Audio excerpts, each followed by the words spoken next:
Chapter 7. The Chapel. In the same New Bedford there stands a whaleman's chapel, and few are the moody fishermen, shortly bound for the Indian Ocean or Pacific, who fail to make a Sunday visit to the spot. I am sure that I did not. Returning from my first morning stroll, I again sallied out upon this special errand. The sky had changed from clear, sunny cold to driving sleet and mist. Wrapping myself in my shaggy jacket of the cloth called bearskin, I fought my way against the stubborn storm. Entering, I found a small, scattered congregation of sailors and sailors' wives and widows. A muffled silence reigned, only broken at times by the shrieks of the storm. Each silent worshiper seemed purposefully sitting apart from the other, as if each silent grief were insular and incommunicable. The chaplain had not yet arrived, and there these silent islands of men and women sat steadfastly eyeing several marble tablets, with black borders, masoned into the wall on either side of the pulpit. 3 of them ran something like the following, but I do not pretend to quote.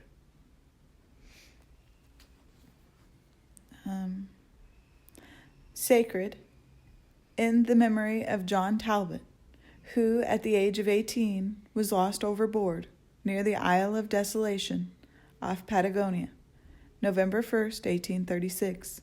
This tablet is erected to his memory by his sister. Sacred, in the memory of Robert Long, Willis Ellery, Nathan Coleman, Walter Canny, Seth Macy, and Samuel Gleig, forming one of the boat's crews of the ship Eliza, who were towed out of sight by a whale on the offshore ground in the Pacific, December 31st, 1839. This marble is here placed by their surviving shipmates. Sacred, in the memory of the late Captain Ezekiel Hardy, who in the bows of his boat was killed by a sperm whale on the coast of Japan, August 3rd, 1833. This tablet is erected to his memory by his widow. Shaking off the sleet from my ice-glazed hat and jacket, I seated myself near the door, and turning sideways was surprised to see Queequeg near me. Affected by the solemnity of the scene, there was a wondering gaze of incredulous curiosity in his countenance. This savage was the only person present who seemed to notice my entrance, because he was the only one who could not read, and therefore was not reading those frigid inscriptions on the wall. Whether any of the relatives of the seamen whose names appeared there were now among the congregation, I knew not.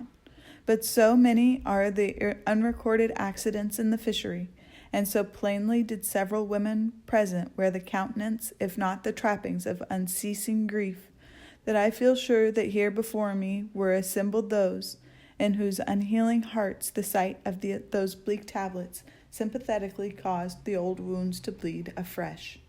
Oh, ye whose dead lie buried beneath the green grass, who standing among flowers can say, Here, here lies my beloved. Ye know not the desolation that broods in bosoms like these. What bitter blanks in those black-bordered marbles which cover no ashes. What despair in those immovable descriptions. What deadly voids and unbidden infidelities in the lines that seem to gnaw upon all faith and refuse resurrections to the beings who have placelessly perished without a grave. As well might those tablets stand in the cave of Elephanta as here. In what census of living creatures the dead of mankind are included?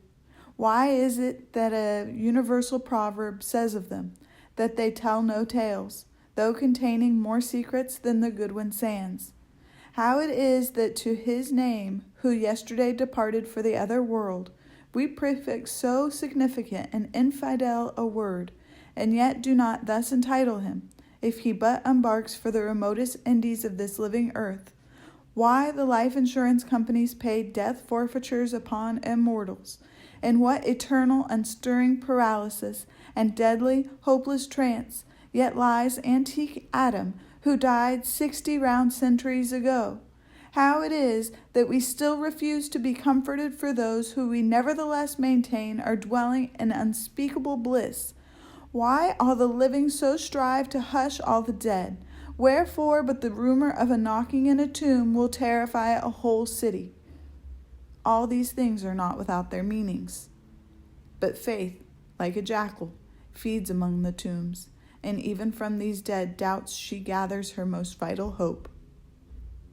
It needs scarcely to be told with what feelings, on the eve of a Nantucket voyage, I regarded those marble tablets, and by the murky light of that darkened, doleful day, read the fate of the whaleman who had gone before me. Yes, Ishmael, the same fate may be thine. But somehow I grew merry again.